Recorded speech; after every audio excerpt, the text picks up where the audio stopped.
Solo levelling season 3 के एक और एपिक एपिसोड में आप सभी का स्वागत है। पिछले एपिसोड में हमने एपिसोड 7 को कवर किया था, जहां हमने देखा कि जापान में एक एस रैंक डंजन पूरी तरह से ब्रेक हो चुका है।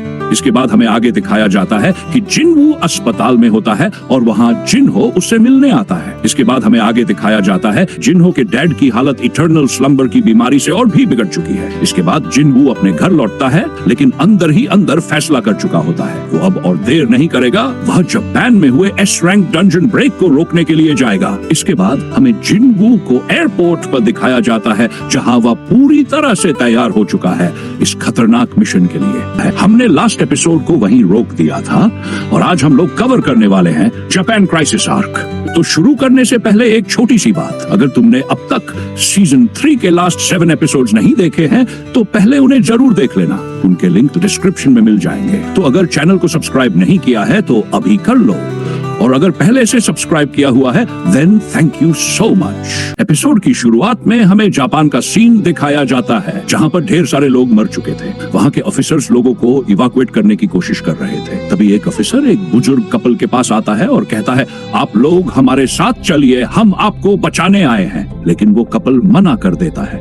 उनका कहना होता है, आसपास और भी लोग हैं जो जिंदा हैं लेकिन बहुत बुरी तरह घायल हैं, उन्हें पहले ले जाए, हम बाद में चलेंगे। ऑफिसर गुस्से में थोड़ा सख्त होकर कहता है, अभी वक्त नहीं है ये तय करने का कि कौन इंजर्ड है और कौन नहीं, आप दोनों ठीक हो, चलिए हमारे साथ। बट उस आदमी का जवाब सीधा और इमोशनल होता है, मैंने अपनी वाइफ से प्रॉमिस किया था कि हम लाइफ टाइम एक साथ रहेंगे। ऑफिसर उसे समझते हुए बोलता है, मैं भी ये जानते हुए कि वहां और लोग इंजर्ड हैं, उन्हें छोड़कर नहीं जा सकता, चलिए पहले उन्हें बचाते हैं। और तभी सामने से जायंट्स की एंट्री हो जाती है, लेकिन ऑफिसर फिर भी पीछे नहीं हटता, वह इंजर्ड लोगों को बचाने के लिए आगे आता है। ऑफिसर स्माइल करते हुए कहता है, चलो सब लोग हम एक साथ मिलकर कवर में चलते हैं। लेकिन तभी वह कुछ नोटिस करता है, एक मैसिव जायंट उनकी ओर बढ़ रहा होता है। वो जायंट अचानक सब पर अटैक कर देता है और तभी वहां पर हमारे शैडो आर्मी की एंट्री होती है।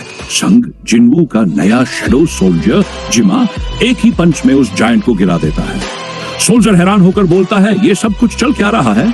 तभी एक बिल्डिंग उस बुजुर्ग कपल के ऊपर गिरने वाली होती है, लेकिन वहां पर जिन्हो आता है और शील्ड के थ्रू उन्हें बचा लेता है। जिन्हो संग जिनवू से कहता है, मैं यही रहूंगा और सब लोगों को बाहर निकलने में मदद करूंगा। संग जिनवू से देखकर कहता है, ठीक है ब्रो। फिर हम देखते हैं जिनवू का शैडो सोल्जर जो तबाही मचाना शुरू कर देता है। जिनवू अपने डैगर से खुद भी जायंट्स को मारने लगता है। सीन कट होता है और हम पहुंचते हैं यूएसए। वहां कुछ एस रैंक हंटर्स डिनर कर रहे होते हैं और टीवी पर जापान की हालत देख रहे होते हैं। एक हंटर बोलता है, मिस सेलनर ने इस बंदे को अपग्रेड नहीं किया था, नॉट इवन 1 लेवल। दूसरा हंटर बोलता है, तो फिर ये बंदा तो मरने वाला है। तीसरा कहता है, सेलनर ने बाकी सब हंटर्स को अपग्रेड किया है, हमें उनकी लिमिट पता है, लेकिन ये बंदा। एक और हंटर बोलता है, ये अपने पावर को ओवर एस्टिमेट कर रहा है, ऐसे ही बड़े बड़े नाम वाले हंटर्स हमेशा मर जाते हैं। उसने एंट्स को हराया, अब उसे लग रहा है वो कुछ भी कर सकता है, बट ऐसा नहीं होने वाला। फिर एक एक करके सब लोग बेट लगाने लगते हैं। एक कहता है, मैं अपने घर को दांव पे लगाकर कह सकता हूँ ये मरने वाला है। तभी थॉमस हेनरी पीछे से एंटर करता है और स्माइल करते हुए कहता है, आई डोंट थिंक सो, मैं स्कैवेंजर गिल्ड की बिल्डिंग दांव पे लगाकर कह सकता हूँ जिनवू यहाँ सरवाइव करेगा। थॉमस आगे कहता है, कल जो डंजन ब्रेक होने वाला है उस पर ध्यान दो। आई वंडर कल के बाद तुम में से कितने लोग जिंदा वापस आएंगे। वो हंसते हुए कहता है, जापान जाना अब मजेदार होने वाला है। फिर हम वापस आते हैं जापान, जहाँ पर शैडो आर्मी जायंट्स को चबा चबा कर खा रही थी। रिपोर्टर शॉक में सब कुछ रिकॉर्ड कर रहे थे। एक छोटे बच्चे को मारने ही वाला था, लेकिन तभी इग्रिस आता है और उसका हाथ काट देता है। आयरन आता है और उसका सिर फोड़ देता है। जिनहो ये सब देखता है और कहता है, इग्रिस अपने रैंक अप के बाद तो मजे ले रहा है। एक सोल्जर जिसे जिनवू ने बचाया था उसे थैंक यू बोलता है। जिनवू कहता है, यूर अ ब्रेव सोल्जर, तुमने बढ़िया काम किया। फिर वो संग जिनवू से पूछता है, अब क्या करें? जिनवू से एक सेफ जगह ले जाने का आदेश देता है और खुद कहता है, अब वक्त है बिजनेस का।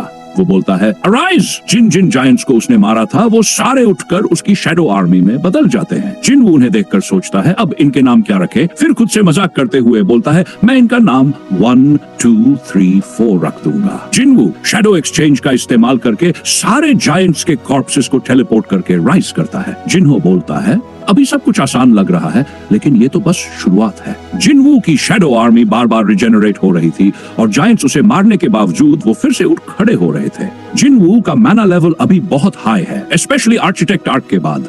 वहां से उसे मैसिव अमाउंट ऑफ माना मिला था और ऊपर से एस रैंक गेट से जो माना वेव आ रही है, उसके कारण जापान के अलग अलग शहरों में छोटे छोटे गेट्स खुलने लगे हैं। हर जगह अलग अलग बीस्ट्स आ रहे हैं और लोग मारे जा रहे हैं। अब तक डंजन ब्रेक को 7 डेज हो चुके हैं, अब वो टोक्यो जैसा नहीं दिखता। फाइनली हम देखते हैं हानिकावा, जो जिनवू से मिलने आती है, गोतो ryuji के पुराने साथी की। क्या टोक्यो में कोई और हंटर है?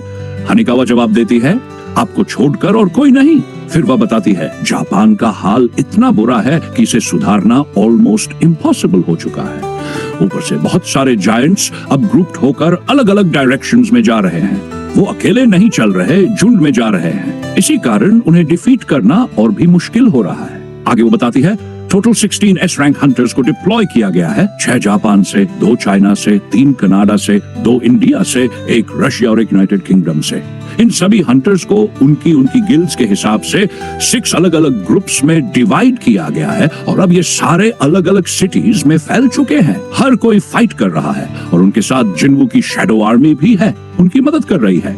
फिर हानिका आगे बताती है, अब तक की रिपोर्ट के हिसाब से यहाँ टोटल 31 जायंट्स आए थे। इनमें से एक जायंट चाइना के शोर की ओर जा चुका है। ये सुनकर जिनवू मन ही मन सोचता है, यहाँ एस रैंक हंटर्स तक मारे जा रहे हैं, इसका मतलब ए रैंक हंटर्स तो शायद अब तक खत्म हो चुके होंगे।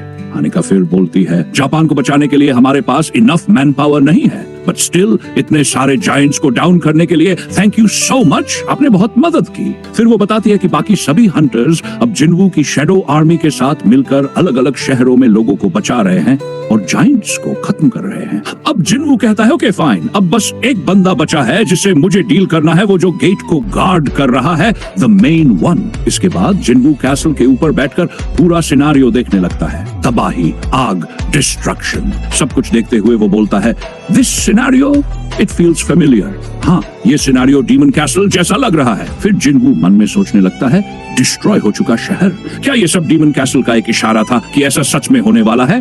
और अब वो हो रहा है। जिनवू बोलता है, अगर ऐसा है तो फिर आर्किटेक्ट मुझे ये सब क्यों दिखा रहा था? वो सोचता है, आर्किटेक्ट तो मर चुका है, उसके मरने के बाद उसने मुझे कांटेक्ट भी नहीं किया। उसने कहा था उसका रियल बॉडी नहीं है, बट कांटेक्ट ना करना ये दिखाता है कि शायद वो उसका रियल बॉडी था और वो अब खत्म हो चुका है। अब जिनवू समझता है, अगर डीमन कैसल के सीन ने इस तबाही को फोरशैडो किया है, तो अब मुझे इस सिनेरियो को फेस करना ही होगा, मुझे इस तबाही को रोकना होगा। After all I trained for this. वो इतना बोलता है और फिर आगे बढ़ने लगता है। उसके पीछे उसकी शैडो आर्मी धीरे धीरे फ्रेम में आने लगती है, एक एक करके सारे फेमिलियर फेसेस, आयरन, टस्क और बाकी सारे शैडोज वहां एक के बाद एक खड़े हो जाते हैं। फिर जिनवू थोड़ा आगे बढ़ता है और कमांड देता है, अराइज। सारे जायंट्स उठ जाते हैं और उनके शैडोज अब जिनवू की आर्मी में शामिल हो जाते हैं। सिर्फ विजुअल्स नहीं, ये पूरा सीन चिल्स देने वाला था। आगे जिनवू कहता है, चार्ज, और सारी आर्मीज एक साथ दौड़ पड़ती है उस मैसिव जायंट की तरफ। It was full fledged war. Her shadow soldier अपनी पूरी ताकत से हमला करता है, लेकिन तभी उस जायंट की आंखों से लेजर जैसी लाइट निकलती है और एक सिंगल स्लैश के साथ पूरा एरिया साफ हो जाता है। जिनवू शॉक्ड रह जाता है। एक सिंगल स्विंग और मेरे सैकड़ों सोल्जर्स खत्म। इसने सिर्फ एक बार हाथ घुमाया और सब गिर गए। जिनवू महसूस करता है, मेरे अंदर एक अजीब सी फीलिंग आ रही है, ये कुछ ज्यादा ही पावरफुल लग रहा है। फिर वो मन में सोचता है, मेरे एक्सपीरियंस के हिसाब से किसी डरावनी चीज से बचने के 2 ही तरीके होते हैं, या तो भाग जाओ या फिर उसे जड़ से खत्म कर दो। लेकिन मैं भागने वालों में से नहीं हूँ। फिर उसकी आर्मी दोबारा फाइट करने की कोशिश करती है, लेकिन कोई असर नहीं। वो मैसिव जायंट सब पर भारी पड़ रहा था। बहुत सारे एंट्स उसके पैरों तक पहुंच चुके थे, लेकिन वो सबको कुचल देता है। ये देखकर बेरू गुस्से में आ जाता है। बिना अनुमति के हमला करने ही वाला था, लेकिन तभी जिनवू उसे रोक देता है। calm down बेरू। फिर वो सीन को ऑब्जर्व करता है और बोलता है, मैं जानता था कि ये जायंट कुछ खास करेगा। मेरे पास अभी भी बहुत सारा माना है, लेकिन मुझे इसका वीकनेस ढूंढना है। जब तक वीकनेस नहीं मिलेगा मैं बस देखता रहूंगा। अब जिनवू देखता है उसका माना धीरे धीरे कम होता जा रहा है। मैसिव जायंट अभी भी सारे शैडोज को खत्म कर रहा है। जिन्वू समझता है its body is like a shielded armour, इसीलिए ये किसी भी अटैक से नहीं डरता, ये खुद को डिफेंड नहीं करता बिकॉज उसे चोट लगती ही नहीं है। लेकिन तभी जिन्वू नोटिस करता है एक बार ऐसा हुआ था जब इसने अटैक को डॉज किया था, बस वही एक सिग्नल था, वीकनेस मिल चुका है। अब जिन्वू काइजल के ऊपर सवार होकर उस जायंट की तरफ बढ़ता है और एक मैसिव स्लैश के साथ हमला करता है। जिस जायंट के अटैक को उस मैसिव जायंट ने डच किया था, वहीं से जिन्वू को उसकी वीकनेस का अंदाजा हो जाता है और वीकनेस नोटिस करते ही वो काइजल के ऊपर बैठकर उसके ऊपर सीधा अटैक करने के लिए उठ जाता है। और यहीं पर हम देखते हैं जैसे ही जिन्वू उस जायंट के पास पहुंचता है, वो अपने डैगर से एक मैसिव स्लैश करता है सीधा उसकी आंखों पर। उसी वक्त ये साफ हो जाता है कि इस मॉन्स्टर की आईज ही उसकी वीकनेस है जिनको वो प्रोटेक्ट कर रहा था। जैसे ही जिन्वू इस बात को समझता है, वो उसी जगह पर पहुंचता है जहां पहले इग्रिस ने भी उसकी आंखों पर अटैक किया था। वहां जाकर जिन्वू रूलर्स अथॉरिटी को एक्टिवेट करता है और सीधा उसकी आंखों पर हमला कर देता है। इसके बाद वो म्यूटिलेशन स्किल का इस्तेमाल करता है और अपने डैगर की मदद से उसकी आंखें फिर वो बेरू को वर्डर देने वाला होता है, लेकिन उससे पहले ही बेरू खुद कह देता है आई अंडरस्टैंड माई किंग। बेरू उसकी आंखों से होकर अंदर घुस जाता है और अंदर से उसकी पूरी बॉडी को तबाह कर देता है। लेकिन यहाँ पर सिर्फ यही नहीं होता, जैसे ही बेरू उसके अंदर जाता है, जिन्वू दोबारा म्यूटिलेशन यूज करता है जिसे उस मॉन्स्टर के सारे इंटरनल ऑर्गन्स को एक एक करके डिस्ट्रॉय कर देता है। वो अंदर से पूरा शरीर तहस नहस कर देता है और फाइनली वो जायंट खत्म हो जाता है। इस मॉन्स्टर को खत्म करने के साथ ही जिन्वू का लेवल अप होना शुरू हो जाता है। लेकिन तभी उसे एक बात पर शक होता है। जैसे ही सिस्टम अपडेट होता है, वो कहता है you have defeated the enemy. Normally system कहता है you have defeated the boss, पर यहाँ बॉस मेंशन नहीं किया गया, जिसे जिन्वू समझ जाता है यानी अब भी असली बॉस बाकी है। आगे बढ़ते हुए जिन्वू कोशिश करता है उसका शैडो एक्सट्रैक्ट करने की, लेकिन वो काम नहीं करता। तभी अचानक हम देखते हैं उसी एस रैंक गेट से एक मैसिव मैना स्टॉर्म निकलता है। वो ऐसा लग रहा था जो पावर उसने कमाई थी वो इस गेट में अब्सॉर्ब होने लगती है। ये माना स्टॉर्म इतना खतरनाक था कि जिन्वू को सीधा कट भी लग जाता है। वो खुद कहता है this is not the first time I have been cut by a mynah storm. फिर वो डिसाइड करता है कि अब वो इस गेट के अंदर जाकर सच्चाई जानेगा। वो जिनों को बाहर सब संभालने के लिए कहता है और खुद अंदर चला जाता है और अंदर पहुंचते ही वो शॉक हो जाता है क्योंकि ये प्लेस बहुत ही मैसिव होता है। जिन्वू खुद कहता है अगर यहीं से सारे जायंट्स आए थे तो ये एरिया इतना बड़ा होना लाजमी है। अब हम देखते हैं जिन्वू के साथ बेरू भी अंदर गया था। बेरू बोलता है माय किंग, क्या आप भी वो आवाज सुन रहे हैं जो मैं सुन रहा हूँ? जिन्वू जवाब देता है हाँ, मैं भी वही आवाज सुन रहा हूँ। जैसे ही जिन्वू आगे बढ़ता है, वो एक अजीब सी गूंजती हुई आवाज सुनता है। कोई रूलर्स को गालियां दे रहा होता है और चिल्ला रहा होता है और फिर फाइनली एक मैसिव जायंट रिवील होता है। वो जिन्वू को देखकर बोलता है वेलकम मोनार्क। इस पैनल में उस जायंट को कई चेन से बांधा गया होता है। जिन्वू मन ही मन सोचता है क्या ये इस डंजन का बॉस है, लेकिन सामने से वो जायंट खुद बोलता है मुझे यहाँ से आजाद कर दो, मुझे रूलर्स के प्लान के बारे में बताना है। वो जिन्वू को देखकर बोलता है you are not the one I know. Jinwoo पूछता है जो भी रूलर का नाम ले रहा है क्या उसी ने तुम्हारा ये हाल किया है? जायंट जवाब देता है हाँ, वो लोग मुझे इस्तेमाल करने की कोशिश कर रहे हैं उस मैसिव वॉर के लिए। जिन्वू मन में सोचता है अब तक जिन बीस्ट से बात करने की कोशिश की थी उन्होंने कभी जवाब नहीं दिया, लेकिन ये सब कुछ खुलकर बता रहा है। जिन्वू फिर पूछता है ये रूलर्स कौन है? जायंट बोलता है rulers they are the ancient enemies of monarchs. Monarchs और रूलर्स के बीच में एंशिएंट टाइम से कॉन्फ्लिक्ट चल रहा है। जिन्वू सोचता है अगर रूलर्स मोनार्क्स के दुश्मन है तो इसका मतलब वो मेरे भी दुश्मन है। अब जिन्वू पूछता है क्या तुम भी एक मोनार्क हो? जायंट जवाब देता है हाँ, मैं भी एक मोनार्क हूँ, लेकिन तुम्हारे पास अभी वो स्ट्रेंथ नहीं है कि रूलर्स से लड़ सको। जिन्वू जवाब देता है तुम एक बीस्ट हो और तुम इंसान की मदद करोगे, क्या मैं इस पर विश्वास करूं?